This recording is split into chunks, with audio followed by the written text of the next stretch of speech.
Proclamação do Evangelho de Jesus Cristo, segundo Marcos. Glória a vós.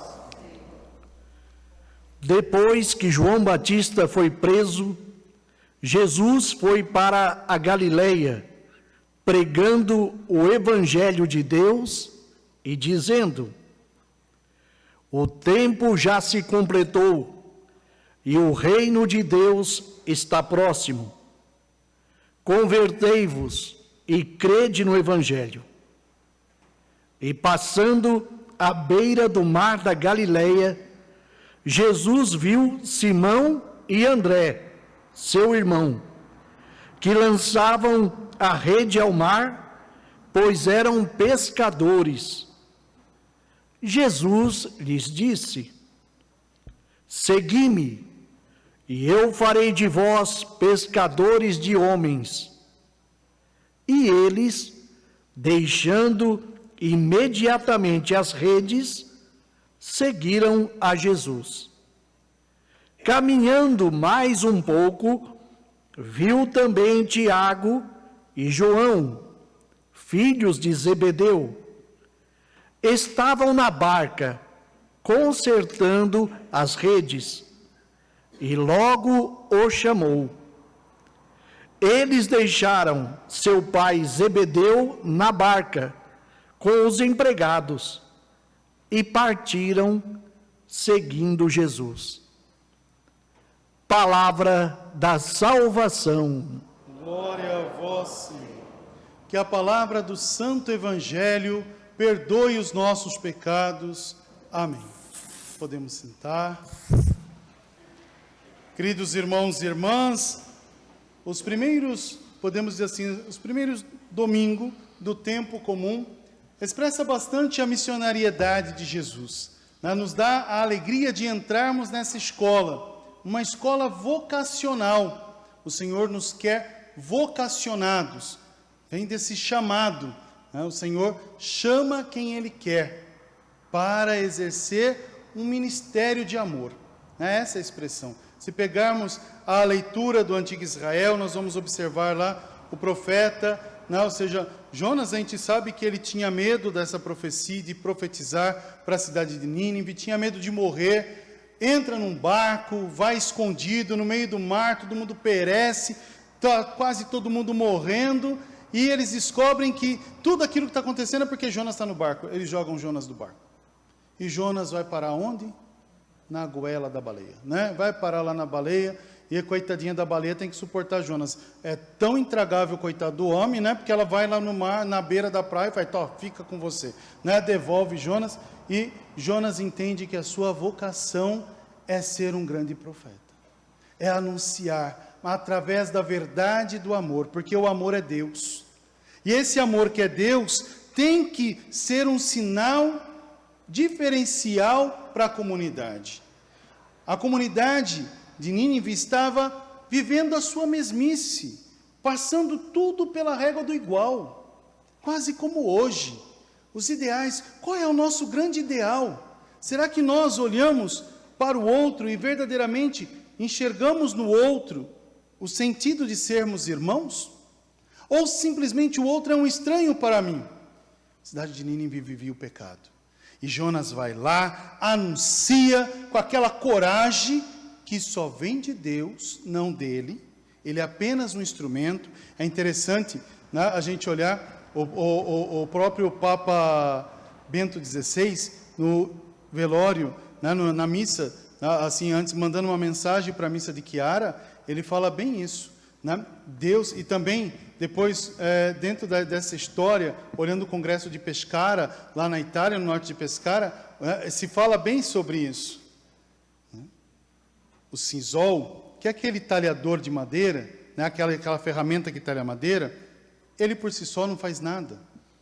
O pincel, também, sem o artista não faz nada. E a caneta, muito menos se não tiver alguém que a pegue, ela não vai expressar a beleza dos traços. Assim é quando Deus começa uma obra. A obra não é do homem, mas é de Deus no homem. E nós somos apenas um instrumento na mão do grande Criador, do grande Deus. Olha que expressão bonita. Então, essa expressão fez com que Jonas tivesse coragem de dizer, não sou eu, mas Deus em mim. E vai e fala. Todo mundo o que faz? Ninguém fica naquela frescurinha, eu vou pegar uma cinza, uma cinza antialérgica para colocar na cabeça, vou pegar, nada, todo mundo pegou e colocou sacos de cinza, e eles estavam com tanta certeza daquela profecia, que até os animais, imagina, até as galinhas se colocaram cinza nas coitadinhas, até os cachorrinhos colocaram, todo mundo se colocou, porque todo mundo entendeu que, se não fizermos essa penitência, não haverá a transformação de Nínive, não haverá o perdão, não haverá a cura. Enquanto as pessoas não olham para essa realidade da unidade, não se tem conversão, não se tem cura. Olha que interessante a palavra de hoje. A palavra de hoje, se a gente olhar para essa grande mulher, ela é grande nessa potência em Deus. Era pequenininha, viu, gente? Bonitinha, né? Mas olhar para essa grande mulher, a gente vai entender esse valor da unidade. Então, Jonas mostra que a vocação é como um instrumento. Quando eu assumo a vocação, eu transformo uma humanidade. Eu trago para a vida uma cidade que andava nas sombras da sua morte. Olha que ação importante. Então, a primeira vocação qual que é? A nossa vocação de batizados. Olhando para a nossa realidade moderna. Nós somos batizados.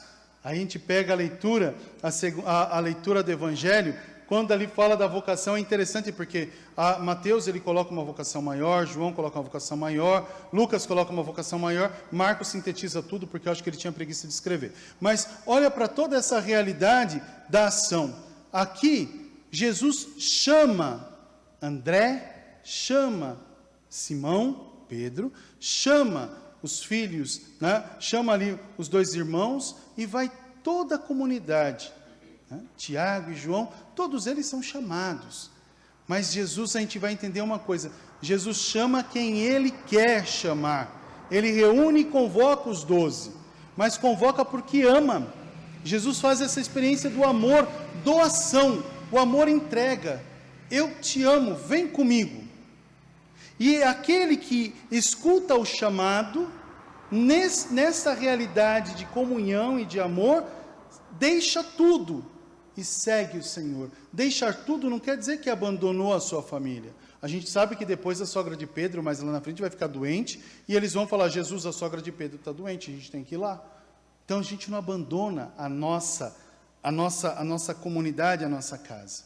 Mas a gente se abre à vontade de Deus, e essa vontade de Deus renova a nossa vida e somos felizes.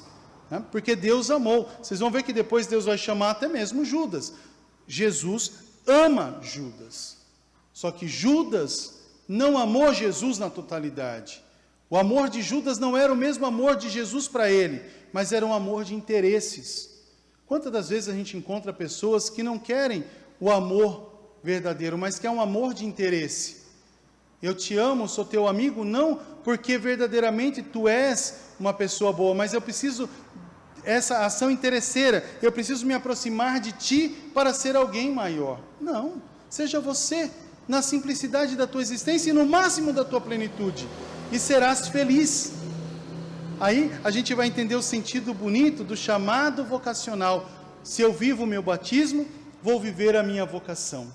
E Deus nos coloca nessa grande missão, cada um com seus dons, com seu carisma, com a sua realidade, serve a Deus no irmão. Isso é vocação, isso é amor. Falo isso porque hoje, de modo bem particular, meus irmãos, a gente vai se voltar a Chiara Lubick. Chiara nasce no dia 22, ela, 22 de janeiro de 1920. Ela nasce numa cidadezinha no norte da Itália, Trento. Uma cidadezinha bonita, gente. Quem que nasce em Trento também? Ali perto em Vigolo Vataro, nasce em Trento. A nossa querida Santa Paulina, ô terra de santidade. A gente fala assim, em Trento tem santo, e em Mogi das Cruzes tem santo? Eu fiz uma pergunta. Oh meu Deus do céu, então comece a ser santo, porque sendo batizado tu é chamado a ser santo. Então sede santo porque teu Deus é santo. Oxalá um dia a gente possa dizer assim, olha, a cidade de Mogi das Cruzes tem mais santo que gente. né? Olha que beleza, mais pessoas que abraçam essa fé, essa unidade. Chiara, até eu tomo essa liberdade de falar de Chiara. Chiara, ela estava ali, cresceu, o nome dela é Silvia, viu gente? Não é Chiara, é Silvia, né? Silvia Lubick.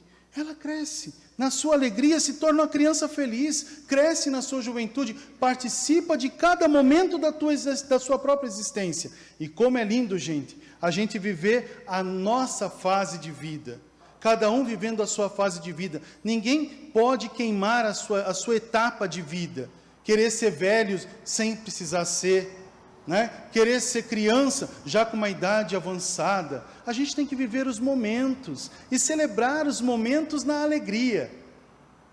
Chiara, ela ali Trento, para descer para Assis, é muito próximo, mas ela tinha ali em Trento tem a Vila dos Capuchinhos, então ela teve muito contato com os freis franciscanos, né?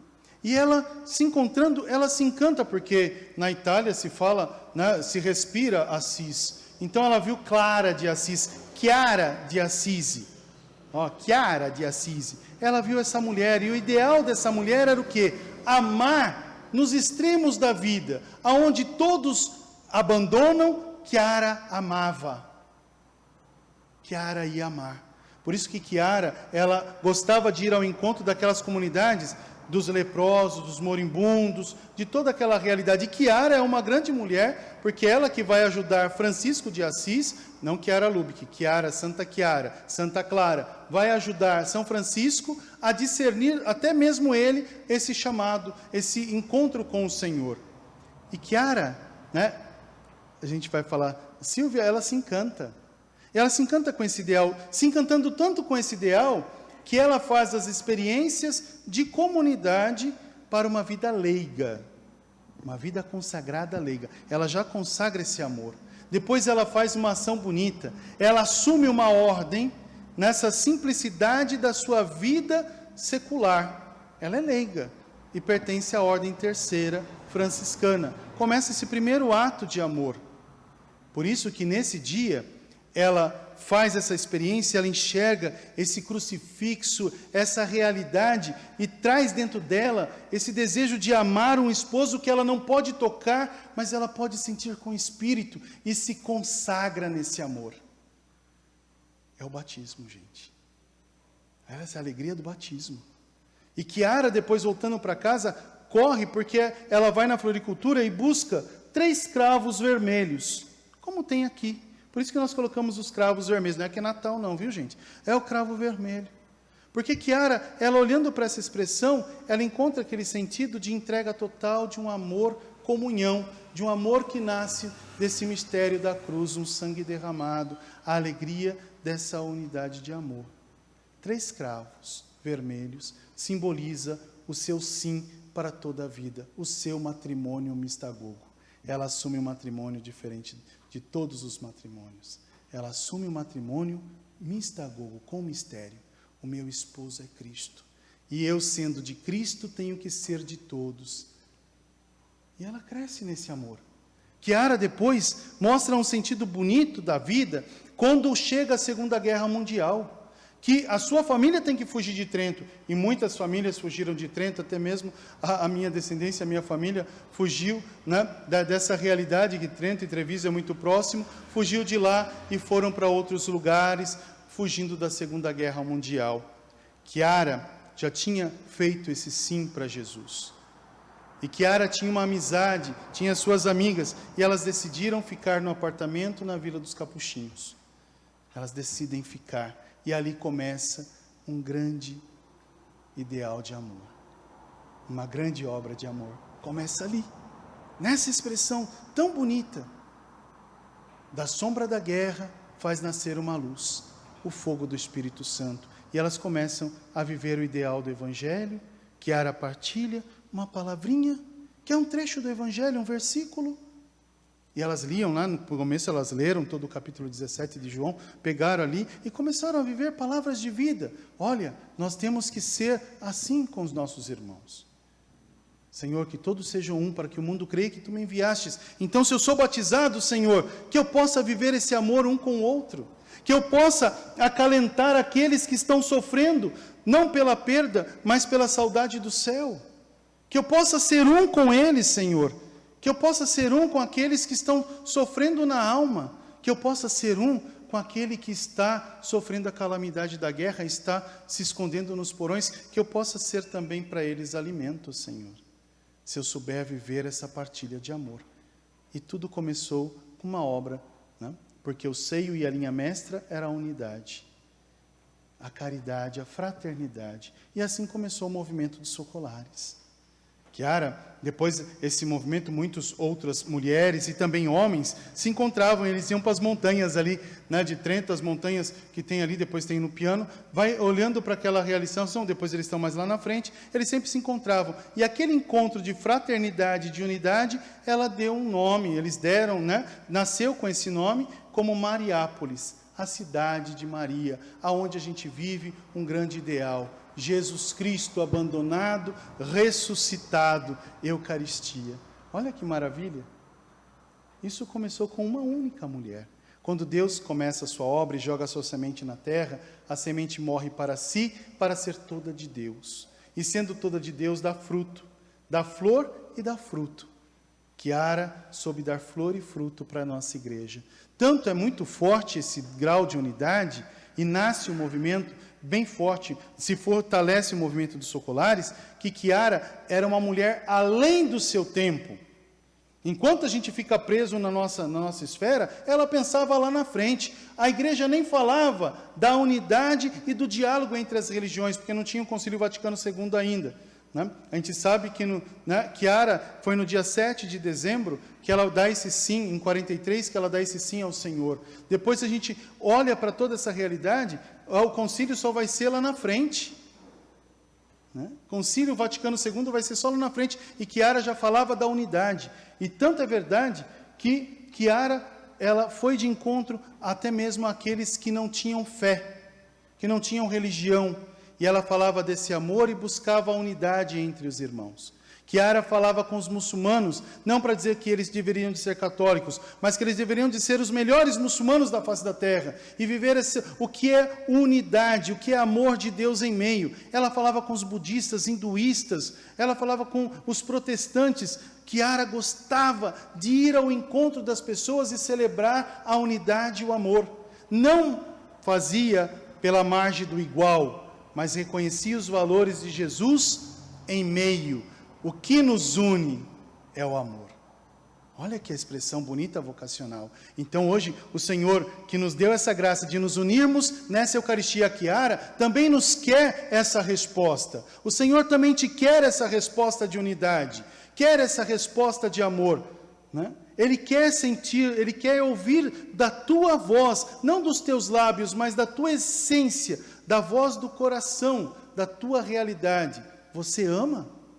Tu me amas mais do que os outros? Vem apacentar as minhas ovelhas. Você me ama de verdade? Às vezes a gente está na igreja dizendo que somos de Cristo, mas não amamos de verdade.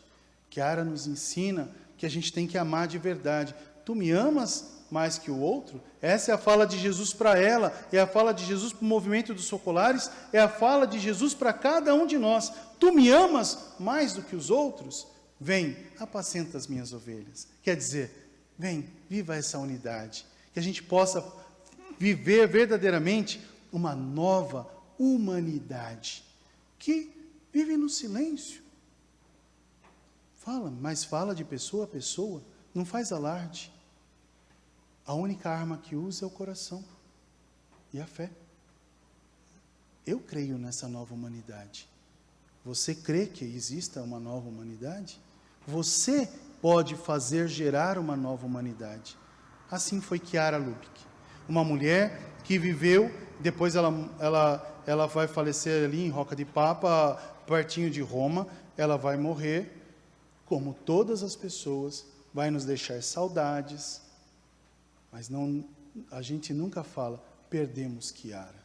Não, Chiara foi luz na terra, Chiara é luz no céu, a iluminar a comunidade da terra para que a gente não viva nas sombras da morte, das realidades da morte, mas para que a gente possa viver essa unidade perfeita. Hoje nós rezamos o primeiro mês de falecimento dos nossos irmãos, Joaquim, Irene Ribeiro, Hoje Antenor alcançou o céu, reza o 7º dia de minha tia. Seria um dia, se a gente não acreditasse em Jesus abandonado, crucificado, ressuscitado, seria um dia muito triste, um dia de morte, um dia de tristeza, um dia de desolação, um dia do nada. Mas nós acreditamos em Jesus, nós celebramos o Cristo. E se os nossos irmãos viveram essa dimensão da fé, e nós acreditamos que viveram, como Janete, né, Rota, viveram, guardaram a sua fé, hoje mais do que nunca, a gente tem que dizer, louvado seja Deus no céu. Quando a gente reza uma pessoa falecida, como rezamos hoje, e lembramos a memória de Chiara, nós não rezamos a morte de Chiara, nós rezamos vida, rezamos a alegria do céu. Se a gente é alegria na terra, a gente tem que celebrar a alegria sempre, né? Certeza sempre de um amor que não termina, não acaba com um caixão descendo 7 palmos abaixo da terra, ou um crematório. O amor não acaba ali. A morte não mata o amor. O que mata o amor é uma humanidade ferida pelas suas próprias realidades. Isso mata o amor, quando a gente perde o sentido da existência. Quando a gente ama, o amor que começa na terra como uma pequena semente, alcança sua grandeza no céu. Os nossos irmãos, talvez pequenos na terra em existência, grande no céu, no amor, em Deus. Deixaram de ser corpo corruptível para ser amor, para ser totalidade de amor, unidade perfeita. Um dia nós também vamos encontrar essa unidade, viu, meus irmãos? Eu e você em casa também. A gente vai encontrar essa unidade. Talvez esteja escondida, perdida, mas a gente vai encontrar. E vamos poder dizer, somos todos um, porque nos amamos. Somos todos um, porque celebramos esse mistério de fé, porque temos Jesus em meio a nós. Porque o que nos une é o Cristo. Porque nos dá a alegria de viver é Cristo, pela ação do Espírito Santo e pela vontade do Pai. E quando chegar o momento dos nossos irmãos nos despedirem na terra para alcançar o céu, a gente não vai ficar triste. A gente vai ficar com saudades do céu, mas não tristes, por uma realidade de perda ou de morte. Né? Hoje rezo minha tia. Talvez alguém fale assim, é fácil para você, padre, rezar porque você é padre, né? Toda desculpa é essa, você é padre. Não, eu sou humano antes de ser padre. Eu tenho sentimento, tenho coração, mas acima de tudo eu tenho fé. Acima de tudo eu tenho Deus. E que eu gostaria que meus irmãos também, que celebram o 1º mês de falecimento, Joaquim, Irene, Janete, as familiares, Antenor hoje, tantos outros falecidos apresentados, digo a vocês, a fé é o consolo da alma. Né? Nós por dentro podemos estar destruídos fisicamente, mas a alma revigorada no Espírito Santo, porque a gente sabe que está bem, a gente sabe que está no céu, a gente sabe que está em Deus. Hoje, meditando um pouquinho, Chiara, né, rezando, lembrando a história, olhando a dimensão dos movimentos dos Socolares, que tanto me ajudou na minha vocação, né? Se hoje eu sou padre, o movimento dos Socolares me ajudou muito a discernir a vocação, não me obrigando a ser padre, mas me mostrando um horizonte de vida, uma nova humanidade. A gente pode dizer assim, puxa vida, quem sabe a gente possa verdadeiramente fazer o que Anselmo Grum falou num livro, acontecer o céu na terra, e sermos imitadores de Jesus Cristo, assumindo a nossa vocação primeira, que é o nosso batismo.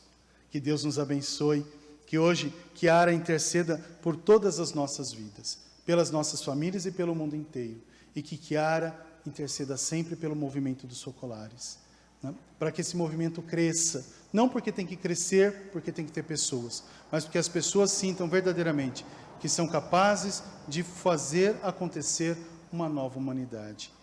Né? É esse estar entre nós, né? Esse desejar estar entre nós. Senhor, esteja entre nós. Louvado seja o nosso Senhor Jesus Cristo. Preciso terminar.